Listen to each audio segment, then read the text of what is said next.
Close flight dive on it. This is twice now the Celtics have been first to the floor. Save with Horford. Unbelievable. Boston first to the floor. So good. Brown fakes, fires up the three. Tatum dives on the floor. Everybody dives. Jaylen Brown with the block.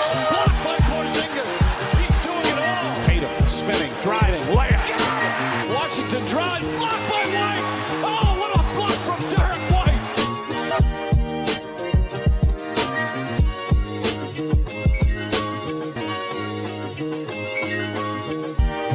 Welcome into another episode of First to the Floor. Ben Vallis here. Thank you for joining us. Hope you're doing well. Tonight, the Luke Kornet deep dive. That's right, the one you've all been waiting for, the Cornish game hen. Alongside me, as always, is Jake Eisenberg, who, by the way, is now officially writing full-time for Celtics blog. Congrats, Jake, and honestly, a great get for Celtics blog. Yeah, I think this is a mutually beneficial signing. Hopefully this works out similar to the Xavier Tillman pickup. As last year, I can help the High Celtic. upside. Exactly, high upside. Good advanced metrics guy, a little under the radar.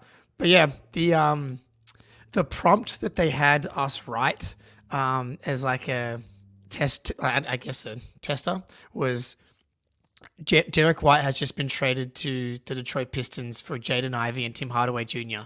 And it was one of the most painful experiences in my life. Wow, yeah. Yeah. It was, but it was at the same time kind of specifically designed just for me because it would be very emotional. Absolutely. Hopefully we'll get a chance to read that. Maybe we can put it behind a paywall or something and put it out for the people to read. All right, look, it's a great time to hit that subscribe button if you haven't already. We're only 3 weeks away from Celtics Media Day, which is insane. And I don't know about you, Jake, but Let's go. I miss our guys. I'm ready for Media Day in 3 weeks' time. We are under a month away before the Boston Celtics will be playing basketball against the Denver Nuggets. Crazy. So it's coming. It's coming. A few weeks to go, which is so exciting. We could do an early segment of Ben's anxiety corner where I tell you I'm Yeah, afraid that the true. guys haven't had enough rest. I know. Despite Jason Tatum playing a total of like 7 minutes in the Olympics, was it too many? Is he not going to be refreshed? Absolutely. Yeah. Good shout out to the chat. We got a few. Derek hasn't been here in a while. Good to see you. Ben, Jimmy, we got a crew. Phil in the chat. Brian. Quick question from Derek. Better defensive backcourt, Marcus and Avery or Drew and D. White? It's Drew and D. White. It's Drew and D. White. Avery Bradley was, I don't want to slander him, slightly overrated as a defender because he was so good on ball, but not the off ball type of player that Drew and Derek can just destroy other teams' offense in a variety of ways. But this is a good problem to have. Well, and at some point, talking about a defensive backcourt, you do have to ask, well, what are they going to give you offensively? And that's where Drew and Derek obviously shine through as well. I know that probably escapes the scope of the question. Offense and defense are connected. Ask Joe Mazzulla. Got to put that orange ball in the circle thing, right? That's right. That's what we always talk about on the show. All right. The Luke Kornet deep dive is coming up in just a sec. But first, we haven't had a chance to talk about our guy, Brad Stevens' latest sorcery maneuver. Lonnie Walker IV has signed with the Boston Celtics on an Exhibit 10 contract, which is a 1-year deal worth the minimum, but it's not guaranteed. So it's essentially like a training camp invite. And Exhibit 10s usually come with a bonus, which can be anything between $5,000 and $75,000. Jake, just your initial thoughts and reaction to the Lonnie signing? He's done it again. I know, man. Done it again. Our last deep dive was on Xavier Tillman, and we kind of ended up being like classic Moneyball shit from Brad on Tillman, getting him on the 2-year minimum.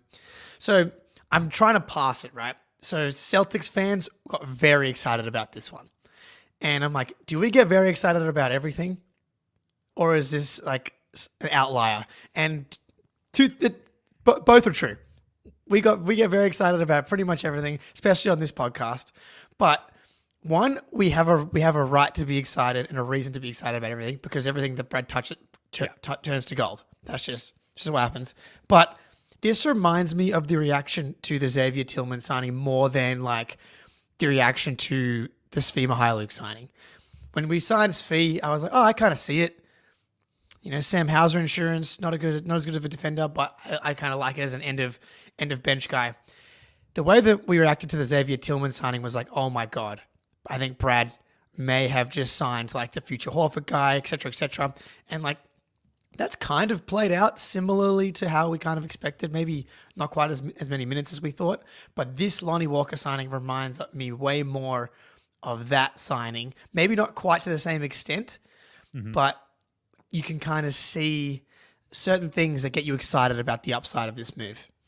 Yeah, high upside, low risk with, like we said, not a guaranteed deal beyond training camp. And there's a lot of upside to potentially get giddy about with Lonnie Walker. And like to your point, Jack, have you ever been to like a really high quality restaurant where you go in and you don't even order off the menu? They're just like, the chef will like cook what he sees fit for this day based on the seasonal meats and fruits and vegetables available. And he's going to concoct something amazing and delicious for you. That's what it's like with these Brad Stevens acquisitions. It's like, it doesn't matter what we're thinking. We know that he's going to make the right decisions and serve up the best available things on the platter, which I tend to believe he's done again here with Lonnie Walker. And just the fact that it could go as poorly as possible there at training camp, and you can just cut him and he can go and play elsewhere, and we can dust our hands of that. He does have, I would say, a longer list of weaknesses than strengths, but the strengths are, the obvious ones: the athleticism, the scoring ability. He can score in a variety of ways. He averaged 62% at the rim the last few years, which is not so bad for a guy his size, 6'4", I believe. He's got that mid-range pull-up. He shot 45% on corner threes last year. He's only 25 years old, so we go back to that high upside where he's got this like pretty dynamic offensive skill set. We'll get to the defense in a little bit, but would you pepper any other strengths onto that list, Jake? I would really enjoy going to a Brad Stevens degustation Michelin star restaurant. Yes. That sounds delightful. Here's a little Al Horford for the amuse-bouche. A little Derek White entree. Yes. A little Supermax Jay's signing for the main course, and a little Drew Holiday for dessert. Does sound delectable, I must say.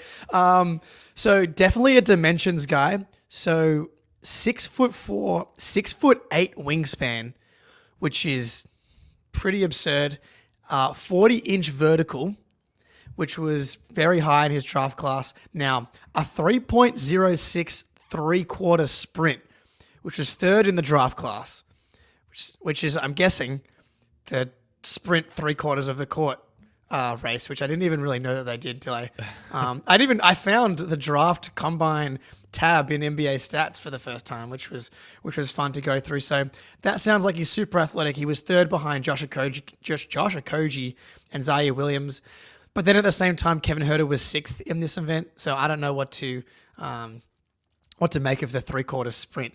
Probably just made me, and I realized that Kevin Huerter had a 38-inch vertical leap. He's just like so much more athletic in a testing environment than he is That's crazy. when actually trying to guard defensively. So real dimensions, hyper athlete. Like he clearly has like the measurables. Like I went back and looked at some of his draft stuff. It's like great size, great athleticism, great scoring punch. Can be like, if the shooting stabilizes, he should be a really good player in the NBA, really good role player. Mm-hmm. And that has kind of been the case. Like he's kind of ticked some of those boxes, but he hasn't quite stuck yet.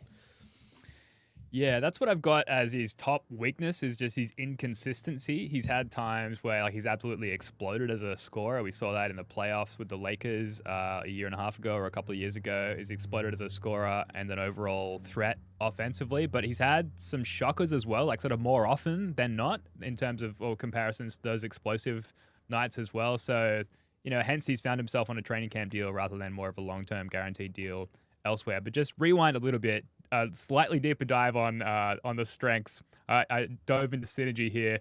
For what it's worth, which is probably nothing, Jake, Synergy rates him highly from a points per possession perspective playing against zone defenses, which we know some of our more notable opponents throw at us, although maybe not anymore given how much we dominated zone defenses last year. Also last year on 210 possessions, so a good sample size, 68th percentile on spot-up shooting opportunities, which I think is like his strength of strengths. He's good for 60% true shooting percentage on spot-up opportunities. And playing with this, hotbed of talent in the Celtics, if he does make it beyond training camp, like he's going to get some wide-open opportunities there. Here's the thing, right? Like, we know the role that he needs to play on this Celtics team is he would be playing essentially a Pritchard-type role where he's not going to be doing a ton of ball handling. He's going to be spotting up, catch and shoot, attacking closeouts. And in this offense, you can really see how he could be incredibly effective. So I deep dove the shooting numbers. So last season he was 38.4% on 4.7 attempts in 17 minutes. So per 36, that's 9.6 3-point attempts per 36. So very high volume 3-point attempts, which I've kind of learned through following some draft people that's one of the real indicators on shooting ability is like willingness to get the shots up, not just percentage, not just free throw. Like that's a really nice indicator. So over the last 4 seasons, he's at 35% from 3. He had one season in 2021 where he was 31%. So if you remove that season, obviously we're doing him some favors there, but he's at 37% minus the 21/2022 season. Okay. Last 4 seasons combined, though, 38% from the corners. Last 4 seasons combined on catch and shoot threes, 36.9%. Here's where he really struggles. Last 4 years combined, he's at 30.8% on pull-up threes. So you take out the pull-up threes, which is not going to be something that we want him to do in this offense, and he's an excellent shooter. Yeah. Well, a really good shooter, a really capable shooter. A shooter that people have to defend and close out on. And then you look at the spacing on a team like this, something that Pritchard can't do probably to the level that Lonnie Walker can, is attack these closeouts violently in a lineup that's spaced out, whether it's Horford or Porzingis, and the ball gets moving. You can really envision him attacking some closeouts and like throwing down some like insane dunks you see on the highlight reel. Would love to see it. You mentioned Pritchard, which I think is an interesting talking point from the perspective of if he does make it beyond training camp, Lonnie Walker, where do his minutes come from? Like, can Peyton Pritchard relax? Is there any risk of Lonnie Walker, at least competing for some of Pritchard's rotation minutes there? I think there is probably a little bit. Like, I don't know. If all the ranges of outcomes, there is probably a world where like we got to see him buy in. We haven't even talked about the defense yet. Like, yeah, we know what Missoula, like he likes the guys that he can trust. We're going to talk about Luke Kornet. That's like the epitome of kind of how Joe Missoula looks at coaching, especially in the regular season. You got to earn it. You got to prove you can do it on both ends.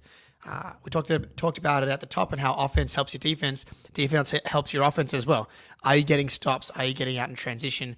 Is Lonnie Walker going to be a cone? Cone Lord? Cone Lord. I'm not sure if he's quite the cone Lord as Jack Robinson, but can Lonnie Walker play some of the best defense of his career in this context?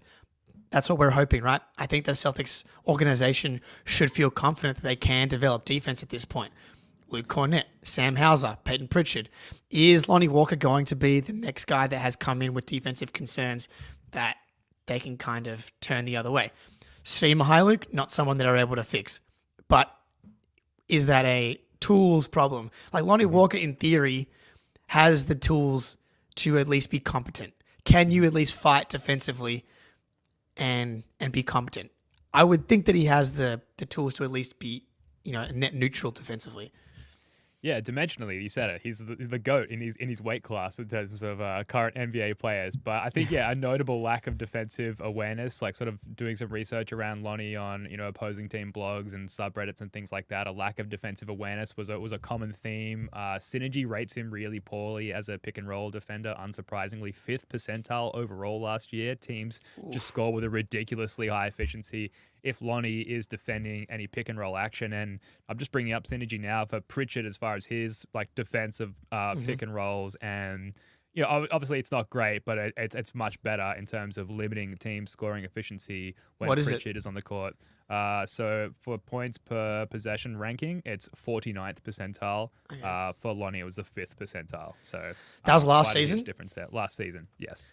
I'm doing some work for Lonnie here, obviously, but like how much of that is Kristaps Porzingis, Celtics around him, Well, and you touched on it as well, just the fact that Pritchard's like been in the quote-unquote program his entire career. There's a lot more continuity there. There's, I would imagine, like consistency and perhaps a higher quality of like defensive coaching and acumen and standard as well as the Celtics, playing for the Celtics. So and this is where we start to speculate and be hopeful as the fans that we are. Like, can Lonnie come into this like tip-top championship pedigree program and play up to that level and find himself a spot in the rotation? Would you prefer like whatever version of Lonnie Walker we know now over the version we knew of O'Shea Brissett? Like, say he just takes the O'Shea spot, and rather than a guy who comes in and adds dynamically in terms of like switchable defense and like crazy crashing of the offensive rebounds and things like that, we get the Lonnie skill set in a replacement of that. Would you prefer the Lonnie side of things to the O'Shea side of things?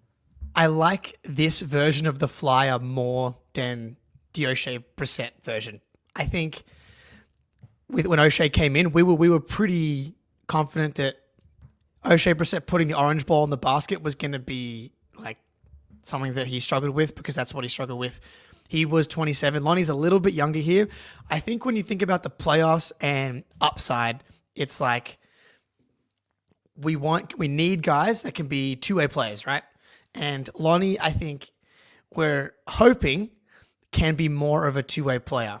And right now, that's not the case at all. But I think defense is probably easier for someone to improve at than a 27-year-old learning how to be a scorer and a shooter in the playoffs. Like, we know at least in the playoffs, people are going to guard Lonnie Walker from the three-point line. Defensively, can he just, can he hold up on the other end? So I like the idea of choosing someone that a little bit younger, a little bit of developmental upside that could maybe turn into a just competent enough two-way guy that you can throw out there in the first or second round of the playoffs. Yeah, I think I agree. If we can get Lonnie a nice high-quality DSLR camera, get his YouTube channel fired up, get him on the the vlogosphere, then I'll be really on board with the Lonnie over O'Shea side of things. But yeah, in terms of a skill set, and we're going back to what we began with, just the higher upside, and add to that the low risk of the limitations of this Exhibit 10 contract, I feel good about where we're at, where Brad's just like cautiously dipping his toes in the Lonnie pool, and we'll see what we can get out of that in terms of how he excels or doesn't in this Celtics environment over camp, and then go from there. Anything else on Lonnie before we get to the Kornet deep dive? I guess it's like there's a reason he's bounced around, Like, it's one of those things where some smart people on Twitter, Jackson Frank, Ben Pfeiffer, who we had on the pod for the draft show, there was some, brighter basketball minds than mine that were like, that's a really nice signing. NBA University was like, why does the NBA continue to let Brad Stevens acquire good players for no reason? Like, could the Nuggets not have signed Lonnie Walker when they need an injection of like talent? And the Sixers' backup point guard is Kyle Lowry. But the point is, there's a reason that he's bounced around. So we don't know for sure the reason why we're not in these team contexts. But there may be something that we're not 100% sure of is the reason why he's not sticking to these teams. So can he reunion with his best buddy, Derek White, from the Spurs day, who was, I know, saw you posted, Lonnie was at Derek White's wedding back in the day.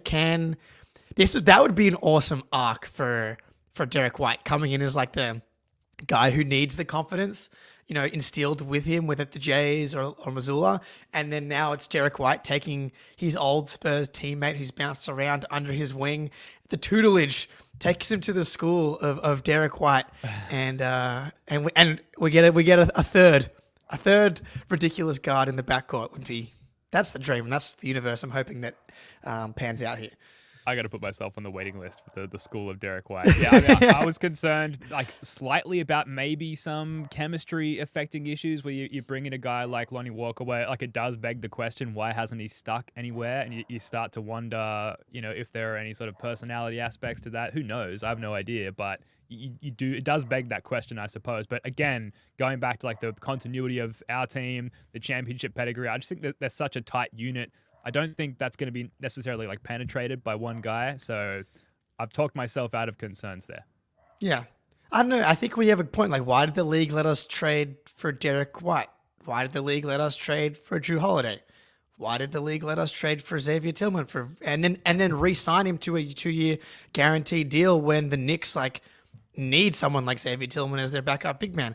Like, all these things that keep happening to the Celtics, I'm like, someone should probably stop us at some point from doing all of these things that seem like pretty obviously good moves. Like, you'd think at some point someone would be like, no, I'm going to pay 12% more than the Celtics are on this player, and it's going to work out great for us. But I hope no one figures it out. Yeah, well, until they do that, we're going to keep gunning for this repeat going into next season. That's Now, right. look, we're going to take a quick break and be back in a moment for the Luke Kornet deep dive. But first, here's a quick word from our friends over at Game It's Time. finally football season. The West Virginia Mountaineers kick off the season against number 8 Penn State in Morgantown. I'll be using Game Time to easily find incredible deals on great tickets in Milan Puskar Stadium to catch the Mounties, hopefully upset the Nittany Lions. When you jump on Game Time, it's got the stadium right in front of you. It's really easy to find awesome seats. You can get amazing deals like the aptly named Super Deal, which can save money and get you a great spot in the stadium. It's also got concert tickets and tickets to a bunch of other shows, so definitely check that out. Personally, I love the all-in pricing, which you toggle on and Game Time shows you the full price up front, no surprise fees at checkout. So take the guesswork out of buying concert tickets or sports tickets with Game Time. Download the Game Time app, create an account, and use code CLNS for $20 off your first purchase. Terms apply. Again, create an account and redeem code CLNS for $20 off. Download Game Time today. Last minute tickets, lowest price, guaranteed. Shout out to Game Time. Shout out to the CLNS Network for presenting the First to the Floor YouTube show and audio podcast. If you're listening on the audio podcast, please head over to YouTube and subscribe. If you're watching here on YouTube, please head over to the audio show. Show it some love. Leave us a nice review on Apple Podcasts. That really helps with the algorithm and putting our show in front of new potential listeners. So we'd really appreciate that. And shout out to Game Time. Use that code CLNS and get that deal, that discount on your first purchase. It's one of the better ticket buying platforms out there. We used it for our Summer League tickets while we were over there recently. We do have a video coming out about our Summer League experience next week, which we're excited to share with everybody. But Jake, why don't you kick us off here with our Luke Kornet deep dive? Luke Kornet, what a guy. What a player. I think Luke Kornet, there's two conversations with Luke. It's Luke, the player, and then there's Luke, the man, the guy, the bus one leader. And was like starting with like Luke as a player, he kind of is the definition of a regular season innings eater. So regular season, Luke played 983 minutes. The Celtics had a net rating of 11.73, which is insane. Luke Kornet off the court, 2,983 minutes. The Celtics had a net rating of 11.22. So the Celtics were actually better with Luke Kornet on the court than off the court in the regular season. Now the playoffs, Luke Kornet on the court, 133 minutes, net rating of negative 7.06. Luke Kornet off the court, 784 minutes, 11.22. Which is like weirdly uncanny, the fact that I wonder if I've typed that incorrectly. Regardless, there was a big gap between Luke Kornet's net rating impact, regular season versus playoffs, and I think we all know that. And but that's why he's like the perfect guy for this role. I'm torn because as the player, I do think that like we could really plug a lot of guys into the Luke Kornet role, and those numbers would probably be the same. And something that I've talked about on this podcast before is like the job of role players on this Boston Celtics team are easy. Like we don't need you to do too much. Just play within your role and play solid. And there's so much talent on this team that can make up for deficiencies, especially in the regular season, that like as long as you can help us maintain that level of play, which is what he was able to do on both ends, both defense and offense. He's able to keep the machine moving. That's all we really need of a 3rd/4th center, or maybe starting center at some point. Next season. Regular season, like he will be playing a bigger role, right? With KP out until at least Christmas, with Horford not playing back-to-backs. I guess my first question on Kornet to you, Jake, is like, will he be that primary starting big in those Sega second games of a back-to-back in place of someone like Xavier Tillman, for example? Yeah, I think a lot of us want it to be Xavier Tillman. Like we want Xavier Tillman to be like the depth chart to be KP, Horford, Tillman, because I think we're really excited by what Tillman can give us. But from the Tillman deep dive, I do think that Tillman's value is really going to shine more in the playoffs than it is in the regular season. And it's hard to say. I wonder if they're going to do it matchup based. Like if there's going to be a team where it's going to make more sense to switch everything, like then you go with Tillman starting. But when Horford's not playing, I'm not sure it really matters too much. Like you're going to see a rotation of Kornet, Tillman, Cater. Like if there's 48 minutes, you're probably going to see 18 to 20 of Kornet and Tillman, and then you're going to see 8 to 12 minutes of Cater potentially. Like I'm not sure I see them splitting like exactly 24-24, and Joe's going to try and like kind of, see what sticks. Yeah, Joe's this crazy basketball technician. So on one hand, I can see him like splitting Kornet and Tillman based on matchup. Like if we need to switch 1 through 5, we'll start Tillman. If we are better off playing in drop or drop defense is more sustainable, then we'll start with Kornet. And like Joe is kind of crazy enough to take that approach, but also I think because of his basketball acumen, he might value continuity and just pick a primary starter as well. And if he is going to make that choice, I would guess that it's going to be Luke Kornet. And like you mentioned, the on-off number disparity between regular season and the playoffs. And really the focus here needs to be the regular season because playoffs, it's a different story. And that disparity speaks to the specificity of opposing teams' game plans, right? Where it's like, we know that Luke Kornet plays his role really well. And I've got some synergy numbers, which are like Luke Kornet fan porn. They're just so sexy as numbers as far as pointing out his strengths, but he does play in a very narrow, very specific lane. And in the playoffs, teams are going to pull him out of that role and force him to do things that he's uncomfortable with, like switch and defend smaller guards, hence the disparity in those on-off numbers. But in terms of his strengths, and this actually carries over to the playoffs as well. So these are the synergy numbers from last year's regular season and last year's playoffs. Rates Kornet really highly on offense. Overall, 99th percentile points per possession rating across the regular season and the playoffs combined. And that tracks over on cleaning the glass as well. Just under 1.5 points per shot attempt. 98th percentile, which is crazy good. And I think indicative, Jake, of like how good a play finisher he is. He's really solid in that dump-off position or as a dump-off option, and he's really improved his hands over time. He wasn't always cool-hand Luke. He went through like a Butterfingers phase, but now he's just solid really around the rim in general. And looking at the play type data, again, continuing through synergy, really solid as the roll man, 98th percentile across 58 possessions, which is a decent chunk of sample size for a backup big man.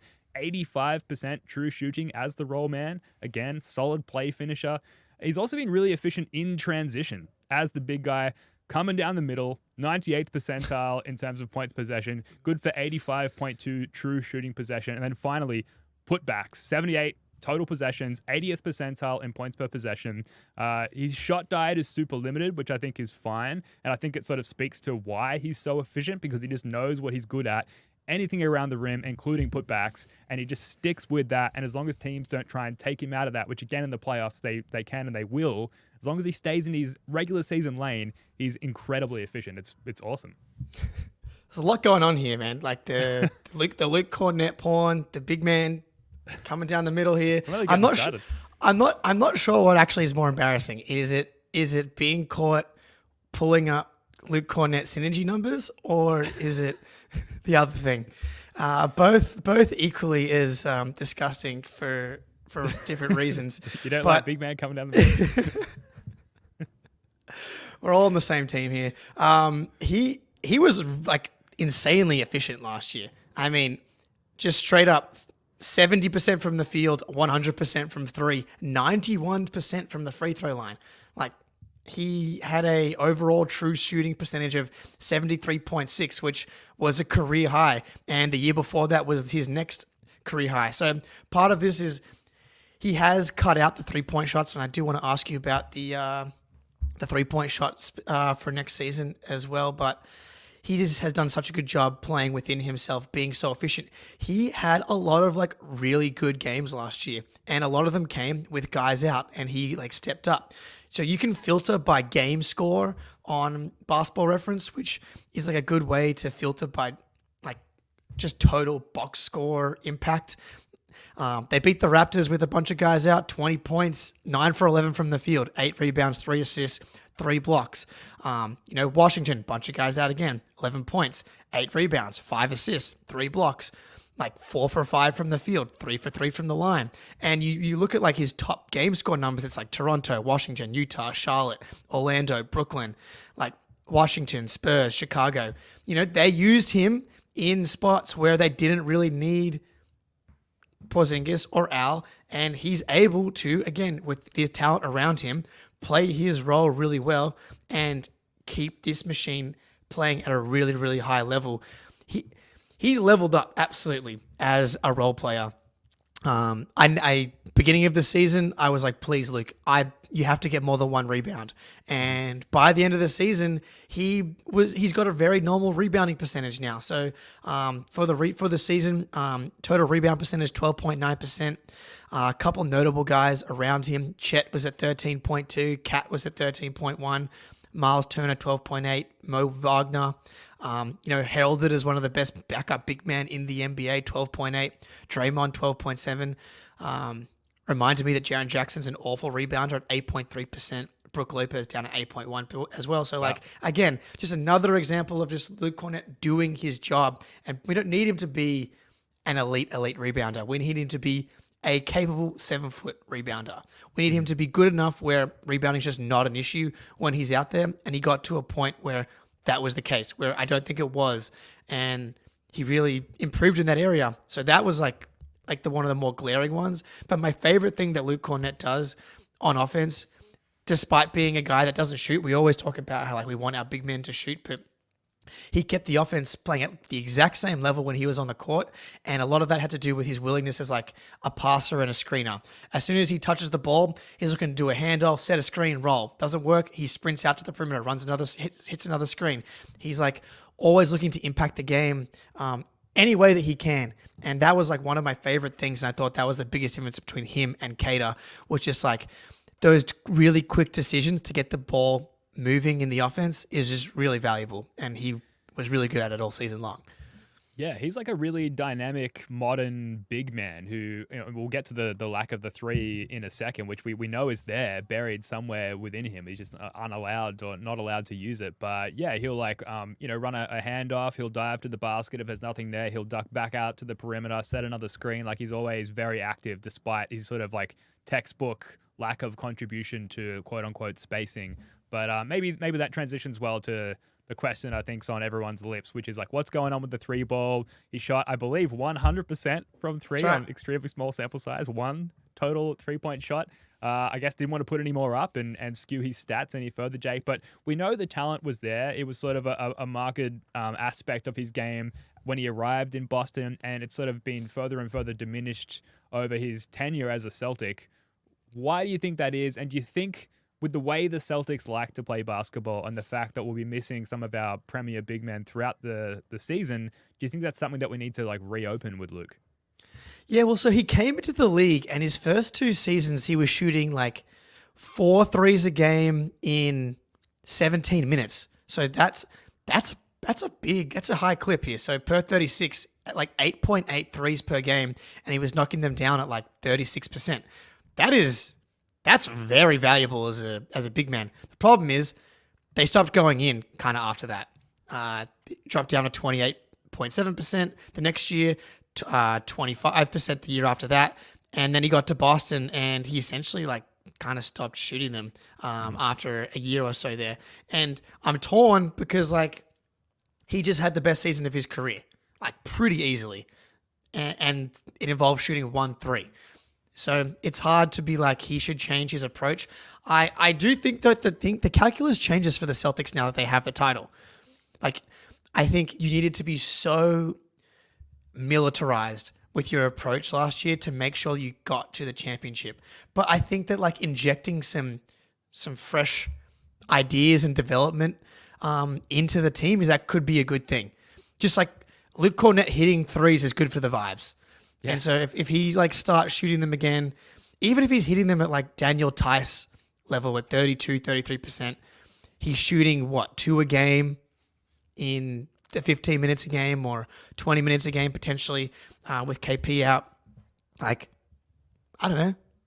I kind of want to see it, because what if he Aaron Baines is this thing and all of a sudden then we'll never see him again on the Celtics. But if his last year as a Boston Celtics, Brad Stevens and the boys teach another big man how to shoot late into their career, I think it would be a lovely feather in the cap. Yeah, I'm super open to it. It does come with risks, and you just kind of touched on this, we're kind of walking the line between strengths and weaknesses for Luke, because the weakness side of it could be he lacks this sort of offensive dynamicism, which at his price point, which is a vet min, not a concern at all. But he basically does 2, maybe 3 things really well. And the reason he grades out with such high efficiency across all stat websites is because he just sticks to those 2 or 3 things and just fucking owns them.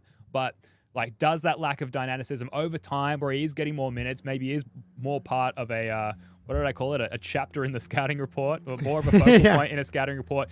Can teams use that against him, where it's we're just going to shut down what you do around the rim, and we know that you're not going to take it outside of the rim at all or operate anywhere else, and therefore we can kind of mitigate your impact across the team on both ends of the floor. So for that reason, with more attention on the Celtics having just won a title, does he need to look at potentially expanding his game there? And then you add to that, well, the 3 is there somewhere, like we said, so that seems like the most obvious point, towards which to expand.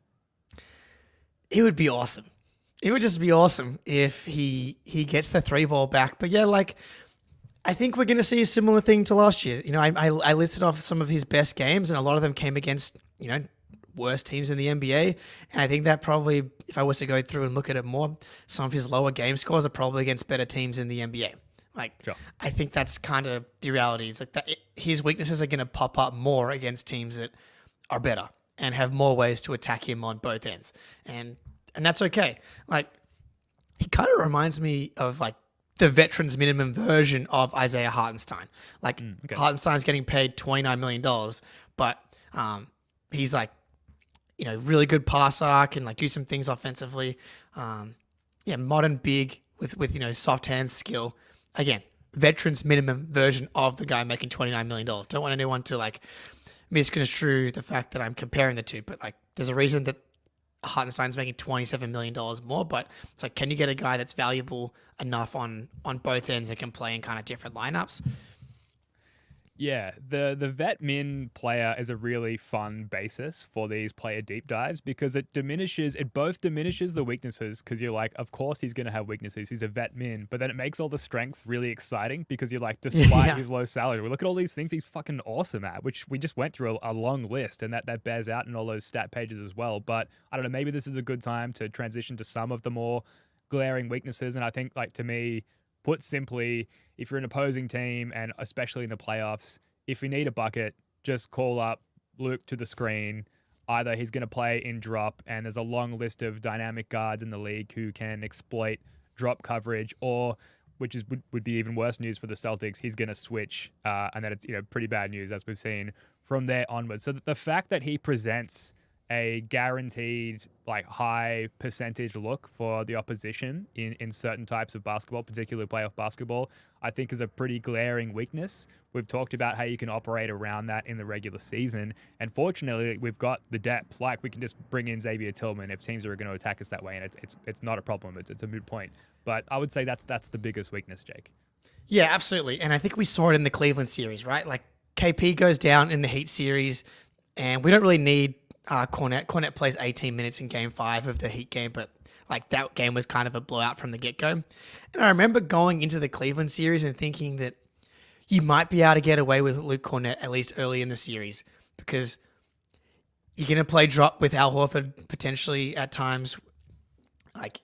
Can Luke Kornet just protect the rim a little bit, force them into some tougher shots? And Game 1 of that series, the Celtics won by 25. Luke Kornet played 21 minutes, but then as you said, his chapter in the scouting report maybe got moved up a little bit, because they were I think there's a way we can exploit this, and it became very evident that as soon as Luke Kornet was out there going forward, it was lunchtime for Donovan Mitchell. So it was chapter 3.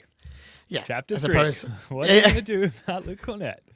As opposed to before the series, Donovan Mitchell probably didn't read that chapter, if we're being honest. He was I'm just going to cliff notes that one, and then we'll go from there. But so yeah, I think that you're absolutely right. The weaknesses are gonna pop up. Draw him up, especially when you've got elite ball handlers. If you're especially those quick, shifty guards, which are issues for some of the best big men in the league as well. It's just the Celtics are spoiled, and we're spoiled as fans to have multiple guys who can kind of handle guys like that. But yeah, that's definitely one of his weaknesses. Yeah, and I mean, there's other weaknesses that are just kind of factors among what we've already talked about, like the sort of slow-footedness, which is generally typical of a guy his size. You know, that just factors into some of the things we've already talked about, like the lack of, you know, lateral movement when defending pick-and-roll ball handlers and things like that. Are there any other notable weaknesses that you would add? Like, I guess offensively, you're right. The veterans minimum thing is hard because, like, yeah, weakness in offense, he doesn't really have anything right now outside of like around the rim, but that's kind of a strength at the same time because he, you know, just decided to not take any shots that are really out away from the rim, and that's why his field goal percentage and true shooting and efficiency was a career high again. But like the ability to hit Kornet on the short roll and him hit a floater, just to like as opposed to just being a straight lob, would just make it more difficult for the Celtics to be defended. And he doesn't have that in his game. He doesn't use that part of his game at all. Doesn't have the pick and pop element right now. So he's just very limited in how he's able to help the Celtics put the orange ball in the basket. Yeah, and again, that disclaimer of vet min contract, it's like it's hard to hate too much. But folks in the chat, let us know the things you like and least like about Luke Kornet the most. We're going to be back in a moment and talk about some off-court stuff. But first, here's a word from our friends over at Factor Meals. So about a year ago, a big cold box was delivered to my front door. It turns out my wife had decided to order Factor. It was one of the best decisions she's made. The first meal I had was like this chili mac and cheese, and I've been hooked ever since. It's absolutely delicious. Factor's fresh, never frozen meals are dietitian approved and ready to eat in just 2 minutes. So no matter how busy you are, you'll always have time to enjoy nutritious, great tasting meals. Make today the day you kickstart a new healthy routine. What are you waiting for? Treat yourself to restaurant-quality meals that feature premium ingredients like filet mignon, shrimp, and blackened salmon. Keep kitchen time to a minimum. Factor meals are ready in 2 minutes. No shopping, prepping, cooking, or cleaning up.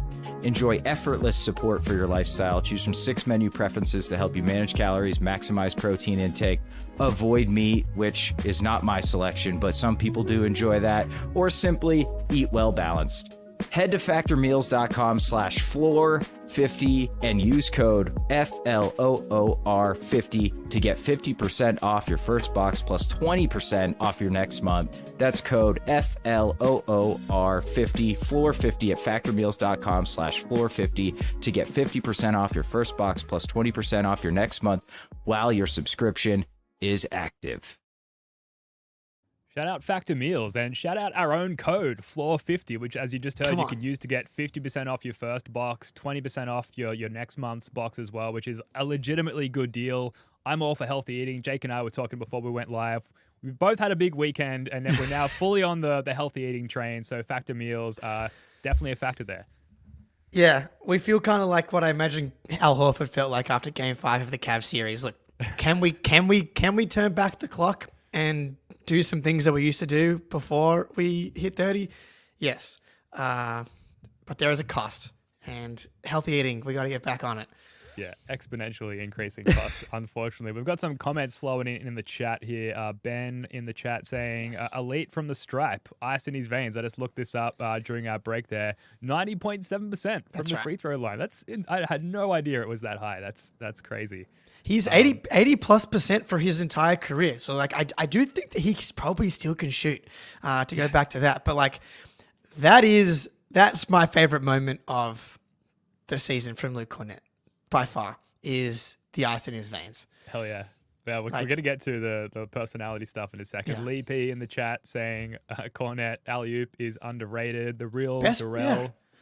Luke tends to play soft at times. Other than that, he's a really solid third-string center. In the words of Bobby Manning, he's our third center. Yeah. So personality stuff. Let me ask you this: best hang on the Celtics? Yes or no? He's got to be up there. He's got to be up there. I think for me, it's probably between Luke and Hauser and Derek and Drew. That'd be my tier 1 hangs.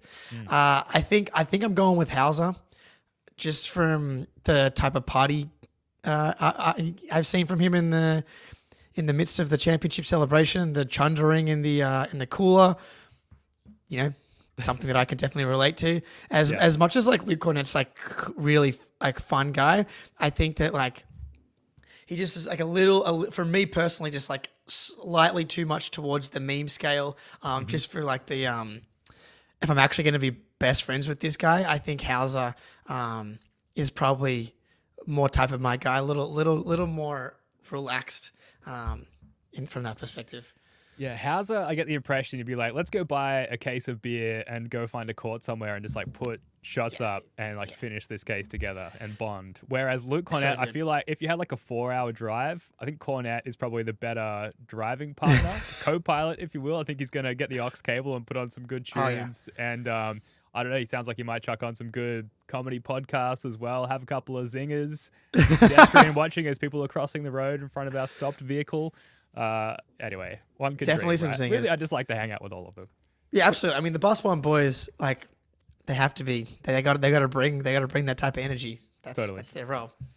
Do you think his personality and its effect on the team chemistry is like underrated? Because like, can you really look down at all the teams across the league and say like everyone has that guy, like to the caliber of Luke Kornet, as far as like he clearly has a positive impact on the locker room, I think. And I don't think everyone has that. And once you tick off, can we have an All-NBA first-team player? Can we have multiple other All-Stars? Can we have DPOY candidates? Can we have, the best defensive backcourt in the league and, a trio of really good screen navigators? I'll lump Peyton Pritchard in there as part of that trio. Then you start to think, okay, what else is on the wish list? And like, can we just have a good hang, a good guy, lemon squares, memes? Like it's up there in the value rankings, I think.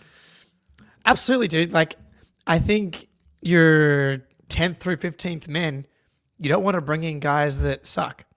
And like, because like, what's the point of bringing in someone that's going to be a malcontent that's also not playing and providing value on the court?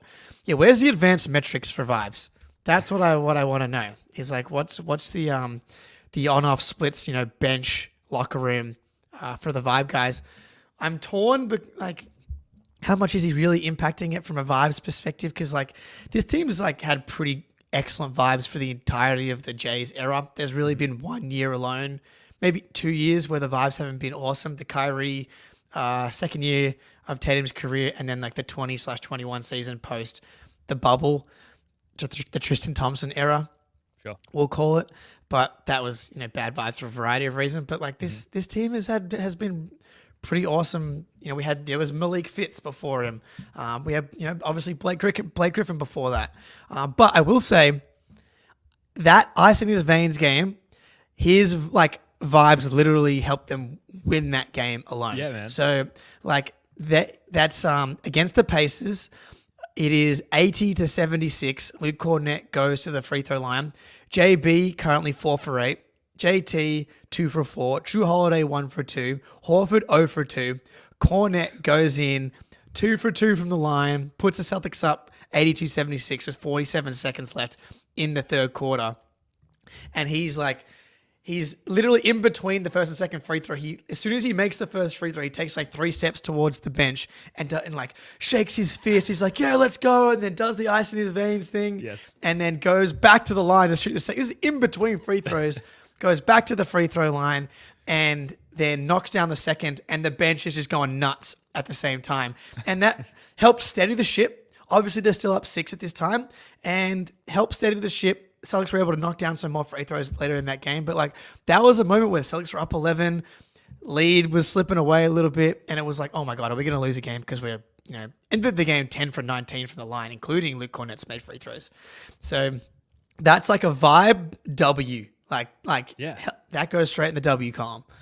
Yeah, and so I put it to you and everyone here that he manufactures those magical moments off the court, behind the scenes all the time as well, which I think is an invaluable trait. But I don't know, I'm kind of running out of stuff here, Jake. What else about Luke Kornet is important to you? What a great question. How does Luke Kornet help your day-to-day life? I feel he makes me feel comfortable. I think as a guy in the rotation, and I just don't think that's something that we could have said. I was always a little higher on Luke Kornet than you guys, which makes me happy. But he definitely leveled up this year. But I don't have too much more on Luke Kornet here. But he's gonna be important for the first half of the season with KP out. Absolutely. Yeah, I think that bears a lot of truth. The Green Kornet, the Cornish Game Hen, cornhub.com. There's a lot going for him on and off the court. We're really going to need him to flourish in that expanded role going into next season. So we're excited to see what he can do. And certainly from what we've discussed, he's certainly capable. So we'll see how that goes. That's going to do it for this one. Jake, Wednesday night, we've got part 2 of our Rivals series. Do you want to tell the folks what's happening there? This is a big one. We have the president of Bucks Twitter, Nathan Marzion, has agreed to come on the podcast next episode, so Wednesday Eastern Standard Time. This has been a long time in the making. So I think if you're online, if you're on Twitter, you are probably familiar with the eternal optimist, the painful optimism at times from Nathan Marzion, which we will be talking about with him. And so I'm excited. I think this will be good. I'm excited too. I do have to go and delete some tweets before we get some FaceTime with our friend Nathan, but looking forward to that one. All right, folks, thank you so much for joining us. Please subscribe if you haven't already. Smash that like button. Shout out to all the audio podcast listeners. Thanks for tapping in. Jake, love your work, man. Until next time, go Celts.